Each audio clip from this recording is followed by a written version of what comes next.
Good morning to everyone. As you all know that we have already do comparison with the other two maps, that the map first and map second, and already study about the new and old terminologies in the previous classes. So on today we are going to start the next topic, that name is historians and their sources. Okay. Historians use different types of sources to learn about the past depending upon the periods of their study and the nature of their investigations. That it means कि historians जिस भी periods के बारे में study करते थे तो उनका इन्वेस्टिगेशंस का जो नेचर था, जो तरीका था, जो वे था, वो क्या था, वो अलग अलग तरह के यानी डिफरेंट टाइप्स के सोर्सेज का यूज करते थे वो पास्ट के बारे में जानने के लिए. Last year, for examples, you read about the rulers of the Gupta dynasty and Harshvardhans, and in this book we will read about the following 1000 years from roughly 700 to 1750. That it means कि last year आपने एक example लेते हैं कि last year आपने Gupta dynasties के rulers के बारे में पढ़ा था, हर्षवर्धन के बारे में पढ़ा था. इस बुक में आप क्या स्टडी करेंगे? इस बुक में आप 700 टू 1750 के बीच की जो टाइमिंग है, यानी जो 1000 ईयर्स जो इसमें इंक्लूडेड है, तो इनके बारे में हम क्या करेंगे? स्टडी करेंगे, यानी 1000 ईयर्स के बारे में स्टडी करेंगे. कहाँ से स्टडी करेंगे? From 700 to 1750. You will notice some continuity in the sources used by historians for the study of these periods. They still rely on coins, inscriptions, architectures and textual records for information, but there is also considerable discontinuity.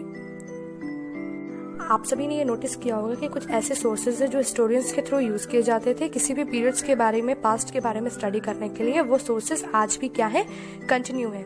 जैसे कि coin, inscriptions, architecture and textual records. Informations लेने के लिए आज भी हम क्या करते हैं? क्वाइंस, इंस्क्रिप्शंस, आर्किटेक्चर्स और टेक्सचुअल रिकॉर्ड्स का यूज करते हैं. But there is also considerable discontinuity. That it means लेकिन कुछ ऐसे भी सोर्सेज हैं जिनका यूज हमने क्या कर दिया है? डिसकंटिन्यू कर दिया है, यानी उनका यूज करना अब हमने बंद कर दिया है.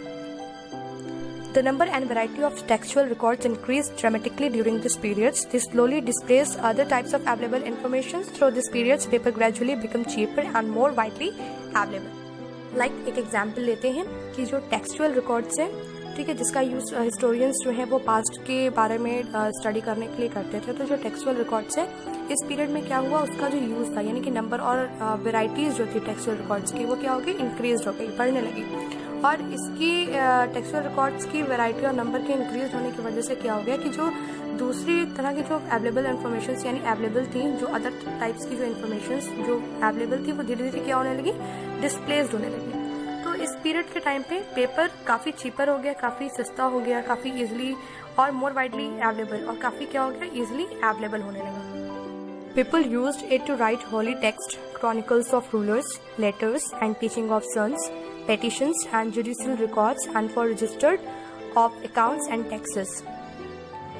लोग क्या करने लगे? इस पेपर का यूज होली टेक्स्ट को लिखने के लिए, रूलर्स के क्रॉनिकल्स लिखने के लिए, लेटर्स राइट करने के लिए, और सन्स के टीचिंग्स को राइट करने के लिए, पेटिशंस और जुडिशियल रिकॉर्ड्स को भी राइट करने के लिए, अकाउंट्स और टैक्सेस को रजिस्टर्ड करने के लिए भी वो पेपर का यूज करने लगे.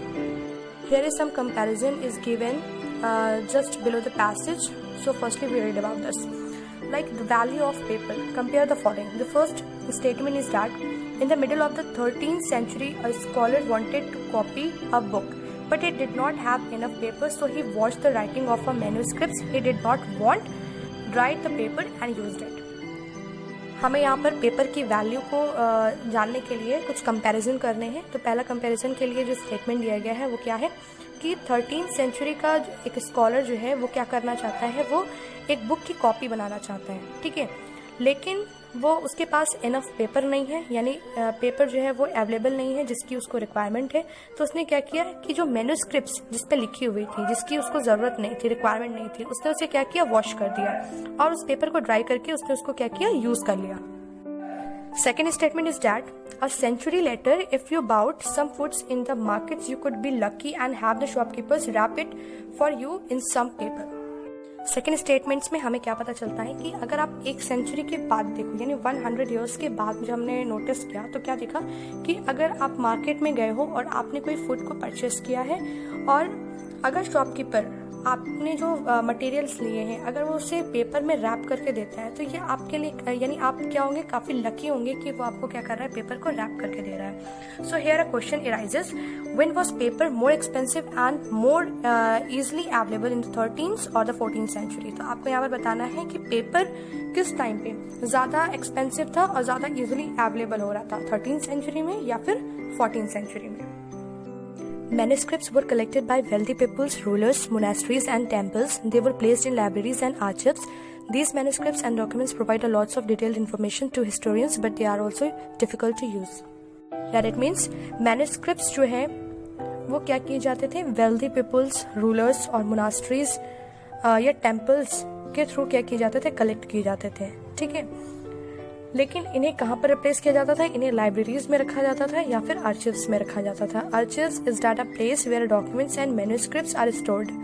ओके, आर्चिव्स एक ऐसा प्लेस है जहाँ पर हम क्या करते हैं, डॉक्यूमेंट्स को या अदर मैन्युस्क्रिप्ट्स को हम क्या करते हैं, वहाँ पर स्टोर करते हैं, रखते हैं, ठीक है।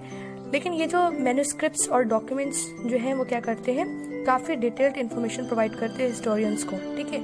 लेकिन इन्हें यूज़ करना क्या है, काफ़ी डिफिकल्ट है।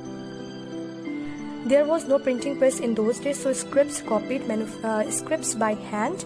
If you have ever copied a friend's homeworks, you would know that this is not a simple exercise. Sometimes you cannot read your friend's handwriting and are forced to guess what is written. As a result, there are small but significant differences in your copy of your friend's work. उस time पे कोई भी printing press available नहीं था, तो जो scripts थे वो क्या करते थे, अपने हैंड्स के थ्रू मैन्युस्क्रिप्ट्स को क्या करते थे, कॉपी करते थे, यानी उसको अपने हैंड्स के थ्रू क्या करते थे, राइट करते थे। Let us take some example to make it easy. Like हम एक एग्जांपल लेते हैं कि अगर आपने कभी अपने फ्रेंड्स के होमवर्क्स की कॉपी को क्या किया होगा, कॉपी किया होगा, तो ये आप जानते होंगे कि ये काफ़ी सिंपल एक्सरसाइज नहीं है, एक सिंपल वर्क नहीं है।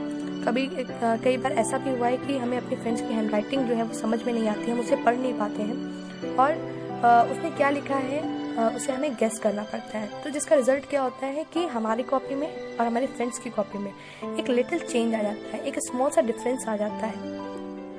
और ये डिफरेंस क्यों आता है, क्योंकि हमें उसके टेक्स्ट जो उसने अपनी कॉपी पे राइट किए थे वो हमें समझ में नहीं आए, तो हमने क्या किया, अपनी कॉपी में अपने कुछ वर्ड्स को क्या किया, उस स्पेस को फिल करने के लिए इंट्रोड्यूस कर दिया। Manuscripts copying is somewhat similar. As scripts copied manuscripts, they also introduced small changes, a word here, a sentence there. These small differences grew over centuries of copying until manuscripts of some text became substantially different from one another. Same इसी तरह से manuscripts की भी copy की गई, ठीक है। Same इसी सिमिलर वे में क्या किया, मैन्युस्क्रिप्ट्स की भी कॉपी की गई, यानी कि स्क्रिप्ट ने क्या किया, फर्स्ट मैन्युस्क्रिप्ट यानी ओरिजिनल मैन्युस्क्रिप्ट्स को लिया, उसको कॉपी किया, फिर जो सेकंड आया उसने भी क्या किया, उसको लेके कॉपी किया। इस तरह से कॉपिंग करने का मेथड जो है वो क्या होता रहा, एक्सटेंड होता रहा, वन बाई वन, यानी सबने क्या किया, उसको कॉपी किया। सो अब क्या हुआ कि उन्होंने क्या किया, सभी ने क्या किया कि उसके वर्ड्स जो उन्हें समझ नहीं आते थे, जिसमें उनको कन्फ्यूजन होती थी, या फिर सेंटेंसेस जो उनको समझ नहीं आते थे, वहाँ पर वो क्या करते थे, कुछ स्मॉल चेंजेस को इंट्रोड्यूस कर देते थे। तो ये जो स्मॉल डिफरेंसेस, जो स्मॉल वेरिएशन जो है, सेंचुरीज ओवर सेंचुरीज जो है क्या होती रही, ग्रो होती रही, यानी बढ़ती रही, ठीक है। कॉपीज मैन्युस्क्रिप्ट्स की कॉपीज करने की वजह से क्या हो गया कि ये जो डिफरेंसेस थे धीरे धीरे क्या होने लगे, बढ़ने लगे। और एट लास्ट रिजल्ट क्या हुआ कि हम जो हमारे पास मैन्युस्क्रिप्ट्स थी, यानी कि जो ओरिजिनल मैन्युस्क्रिप्ट्स थी, जो फर्स्ट मैन्युस्क्रिप्ट्स थी जो कि ओरिजिनली लिखी गई थी, उसकी जब बहुत सारी कॉपीज बनी, तो जो लास्ट कॉपी लाइक 1000 अगर कॉपीज बनी, तो उसकी जो 1000 वाली कॉपीज होगी वो फर्स्ट वाली कॉपीज से क्या होगी, काफ़ी डिफरेंट होगी। और ये डिफरेंसेस क्यों आए, ये डिफरेंसेस इस वजह से आए क्योंकि सभी ने क्या किया, उसमें कॉपी करते वक्त उसमें कुछ ना कुछ इंट्रोड्यूस किया, अपने कुछ वर्ड्स, अपने कुछ सेंटेंसेस को इंट्रोड्यूस करते रहे जो वर्ड्स उन्हें उसमें समझ में नहीं आते थे, जिससे एक मेजर प्रॉब्लम जो है वो क्या हो गई, क्रिएट हो गई। This is a serious problem because we rarely find the original manuscripts of the author today. We are totally dependent upon the copies made by later scripts. As a result, historians have to read different manuscripts versions of the same text to guess what the author had originally written. That it means ये एक serious problem create होने लगी, किसके लिए, authors के लिए, क्योंकि उन्हें क्या होता था, ओरिजिनल मैन्युस्क्रिप्ट्स को फाइंड करने में काफ़ी डिफिकल्टी होती थी। और आज हम क्या है, कम्प्लीटली कॉपीज किए हुए मैन्युस्क्रिप्ट्स पे क्या है, डिपेंडेंट है, यानी उसका ही हम यूज़ कर रहे हैं। जिसका रिजल्ट क्या निकला कि हिस्टोरियंस जो हैं वो अलग अलग तरह के मैन्युस्क्रिप्ट्स के वर्जन्स को क्या करते थे, रीड करते थे, उसके टेक्स्ट्स को पढ़ते थे, और अगर उन्हें भी वर्ड्स को समझ नहीं आता था, यानी उन्हें कोई वर्ड्स कंफ्यूजिंग लगते थे, तो वो उसे गेस करते थे कि यहाँ पर ऑथर ने ओरिजिनली यहाँ पर क्या राइट किया होगा। On occasions, author revised their chronicles at different times. The 14th century chronicler Ziauddin Barani wrote his chronicles first in 1356 and another versions 2 years later. The two differ from each other, but historians did not know about the existence of the first versions until the 1960s. It remained lost in large library collections. That it means कि maximum time क्या होता था कि authors अपने लिखे हुए chronicles को कई बार रिपीट भी करते थे, यानी कई बार रिवाइज करते थे, उसको दोबारा से राइट करते थे।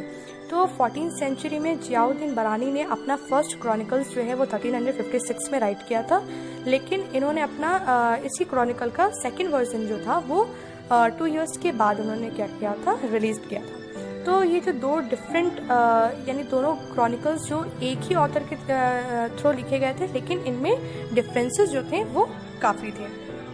ये दोनों ही क्रॉनिकल्स के डिफरेंट होने की वजह से, अलग होने की वजह से हिस्टोरियंस को फर्स्ट वर्जन्स के एग्जिस्टेंस के बारे में 1916 तक क्या था, बिल्कुल भी नहीं पता था कि इसका कोई फर्स्ट वर्जन भी लिखा गया है। ऐसा माना जा रहा था कि उसे एक लार्ज लाइब्रेरी कलेक्शन में क्या कर दिया गया है, लॉस्ट कर दिया गया है।